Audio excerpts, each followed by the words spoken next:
Bismillahirrahmanirrahim. Assalamualaikum warahmatullahi wabarakatuh. Perkenalkan, nama saya Asmaul Husna, NIM J1127276.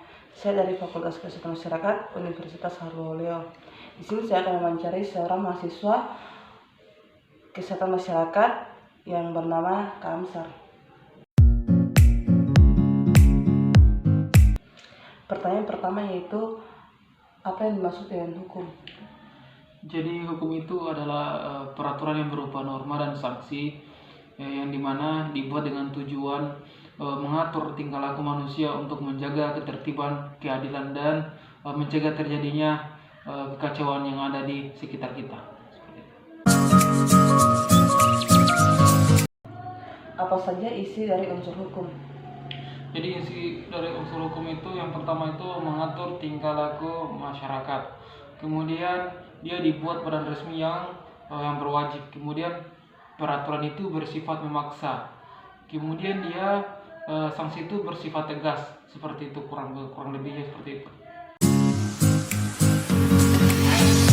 Apakah betul negara Indonesia ini adalah negara hukum? Ya betul, karena seperti pada Undang-Undang Dasar Negara Republik Indonesia tahun 1945 pada pasal 1 ayat 3 yang berbunyi bahwa Indonesia ini adalah negara hukum. Seperti itu.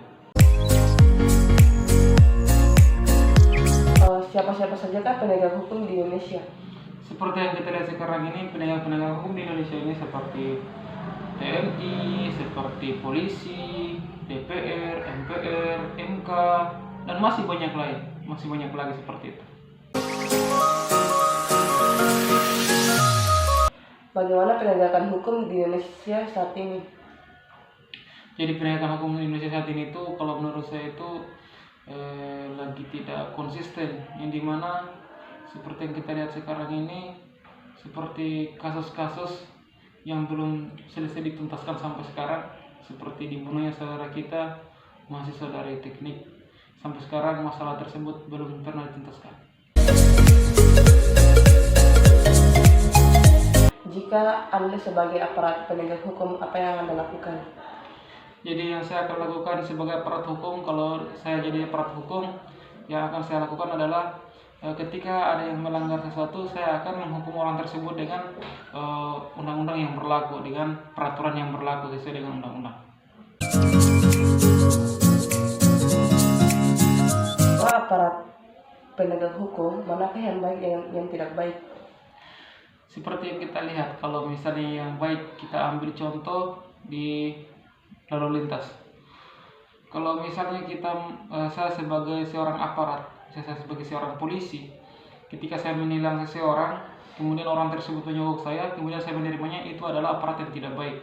Begitupun sebaliknya, ketika misalnya saya menilang masyarakat yang melanggar peraturan di lalu lintas, kemudian dia menyogok saya, padahal saya menolak hal tersebut dengan memberikan dia sanksi sesuai peraturan yang berlaku, dan itu merupakan salah satu aparat yang baik, seperti itu. Bagaimana tanggapan Anda dengan aparat yang kurang baik? Ya, jadi tanggapan saya dengan aparat yang kurang baik, mudah-mudahan mereka bisa berpegang teguh pada peraturan-peraturan Indonesia yang berlaku sesuai dengan undang-undang. Kemudian pesan saya atau saran saya kepada para aparat-aparat yang tidak baik, mudah-mudahan mereka selalu berpegang teguh pada NKRI, menjaga lautan NKRI, cinta tanah air. Begitu. Negara Indonesia ini adalah negara hukum, tapi mengapa masyarakat Indonesia tidak mematuhi hukum? Itu sebenarnya letaknya dari kesadaran masyarakat sendiri. Itu sebenarnya kesadaran dari orang tersebut, orang itu sendiri. Karena mengapa? Mereka hanya mematuhi aturan tapi tidak menaati. Hanya patuh tapi tidak taat pada aturan tersebut. Seperti itu. Bagaimana tanggapan Anda apabila Indonesia ini berjalan dengan hukum yang ada? Jadi kalau tanggapan saya, kalau misal Indonesia berjalan sesuai dengan hukum-hukum yang ada di Indonesia ini atau di negara tersebut, di negara kita sendiri, pasti yang pertama akan hilangnya penjabat-penjabat tinggi yang akan korupsi, itu akan hilang. Jadi karena berlaku sama peraturan-peraturan yang ada di Indonesia ini, dan itu akan membuat Indonesia menjadi daulat, adil, dan makmur. Sekian dari saya. Terima kasih untuk Kak Amsar waktunya. Sama-sama. Terima kasih. Assalamualaikum warahmatullahi wabarakatuh.